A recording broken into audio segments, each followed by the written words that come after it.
राइवरी जो होती है बिटवीन टू बॉलीवुड एक्टर्स या फिर एक्ट्रेसेस के बीच में वो ज़्यादातर स्क्रीन तक ही लिमिटेड नहीं रहती। हमने काफ़ी टाइम देखा है कि जो बॉलीवुड एक्टर्स या फिर एक्ट्रेसेस के बीच में जो फाइट होती है वो फैन वार में भी कन्वर्ट हो जाती है।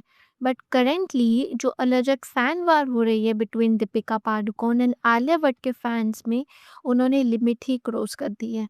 वे नॉट ओनली उनकी डॉटर्स को लुक शेम या फिर कलर शेम किया जा रहा है, बल्कि एक्सट्रीमली डिसरिस्पेक्टफुल चीज़ें लिखी जा रही है थ्रू पोस्ट कमेंट्स अबाउट दीपिका's का unborn child. Because after Deepika Padukone announce her second pregnancy, Alia Bhatt जो थी वो हॉस्पिटल के बाहर स्पॉट करी गई थी।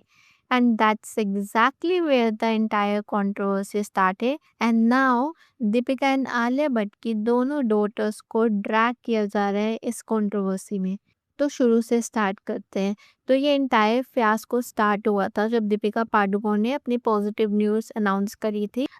उनकी सेकेंड प्रेगनेंसी। उनको जो थे काफ़ी ज़्यादा पॉजिटिव विशेस मिल रहे थे ऑडियंस से भी एंड इवन सेलिब्रिटीज से भी। बट एमिड ऑल ऑफ दिस एक पैप वीडियो थी आलिया भट्ट की, वो all over social media circulate होने लग गई, जहाँ पर वो स्पॉट करी गई थी outside the hospital. You can literally see how so many media handles properly highlighted this. And because of that, people जो थे ऑन द इंटरनेट उन्होंने हेविली क्रिटिसाइज करना शुरू कर दिया आलिया भट्ट को, सेइंग दैट उसका जो डेस्पिरेशन लेवल है दीपिका पादुकोण को कॉपी करने का वो नेक्स्ट लेवल तक पहुंच चुका है। और ये जो क्रिटिसिज्म मिल रहा था ना आलिया भट्ट को, इसका रीज़न ये था कि ये जो पैप वीडियो थी आलिया भट्ट की जो कि ऑल ओवर सोशल मीडिया पे सर्कुलेट की गई थी, वो उसी दिन करी गई थी जिस दिन दीपिका पादुकोण ने अपनी प्रेगनेंसी अनाउंस करी थी। जिस तरीके से पैप्स वालों ने इसको कवर किया था लाइक विथ सच इमोजीज, उसके बाद आलिया भट्ट को क्रिटिसिज्म मिलने लगा था।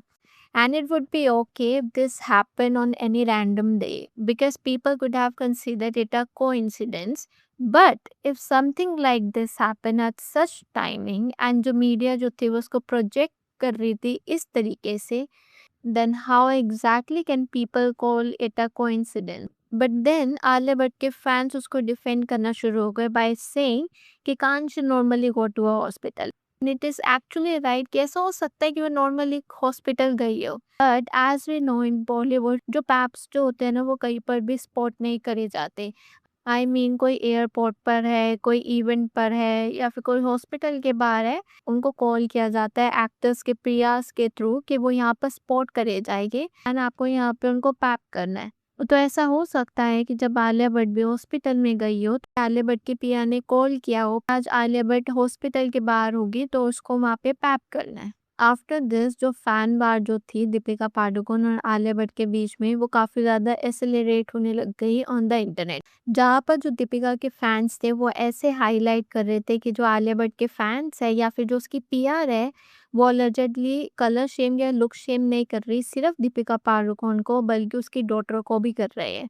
And in all of this जो कि उसका अनबॉर्न चाइल्ड है, मतलब जो उसका सेकंड बेबी अभी होने वाला है, उसको भी इस कंट्रोवर्सी में ड्रैग किया गया। कुछ इस तरीके के wear tweets comments repeatedly post किए जा रहे थे, जहाँ पर आलिया भट्ट की डॉटर और दीपिका पादुकोण की डॉटर दोनों को ही कंपेयर किया जा रहा था, उनके लुक्स को, उनके स्किन टोन्स को, एंड ये स्टॉप ही नहीं हो रहे थे। एंड थिंग्स जो थी वो एक एक्सट्रीम लेवल तक तब पहुंच गई थी व्हेन एक सर्टेन पोस्ट जो था वो सरफेस्ड हुआ, जो कि मैं पढ़ भी नहीं सकती, आप देख सकते हो। And that's how disgusting the comments that made. Because of that जो दीपिका के फैंस जो थे वो आलिया के फैंस को हेविली ट्रोल करना शुरू हो गए। But yes there was a certain of section of people जो कि पॉइंट आउट कर रहा था कि ये जितने भी पोस्ट किए जा रहे हैं ये ऑर्गेनिक नहीं है, ये पीआर ड्राइवन लग रहे हैं। अगर आप इन पोस्ट को देखोगे so you will notice certain specific words जो कि रिपीटेडली यूज किए जा रहे हैं। Deepika pregnancy, her daughter, constant shading, you will keep seeing the same pattern. And people felt कि ये जो copy paste behavior होता है ना ये usually PR driven narratives होते हैं.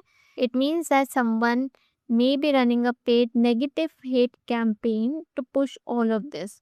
Now of course there is no proof of this, but these are the speculations जो कि लोग सोच रहे थे. Now while countering this तो आलिया भट्ट के fans जो थे वो highlight कर रहे थे कि that there are certain hate pages on Instagram जो कि आलिया भट्ट की डॉटर को भी ड्रैग कर रहे हैं एंड टारगेट कर रहे हैं.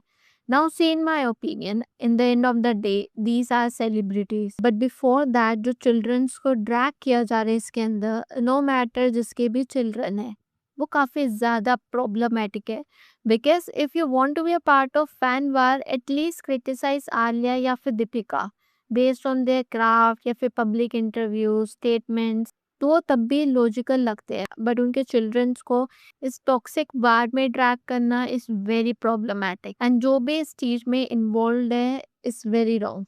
I would say in today's era जो पीआर इंडस्ट्री है वो काफ़ी ज़्यादा एक्सट्रीमली टॉक्सिक होती जा रही है, जहाँ पर सिर्फ एक एक्टर की इमेज बिल्ड करने के लिए वो कुछ भी कर सकती है. Because every one will agree in today's time doing good films is just as important as maintaining a strong public image. अब मैं आपसे पूछना चाहूँगी आपके इस वीडियो के ऊपर क्या पॉइंट ऑफ व्यूज़ है. वीडियो पसंद आई हो तो do like and subscribe for more such videos.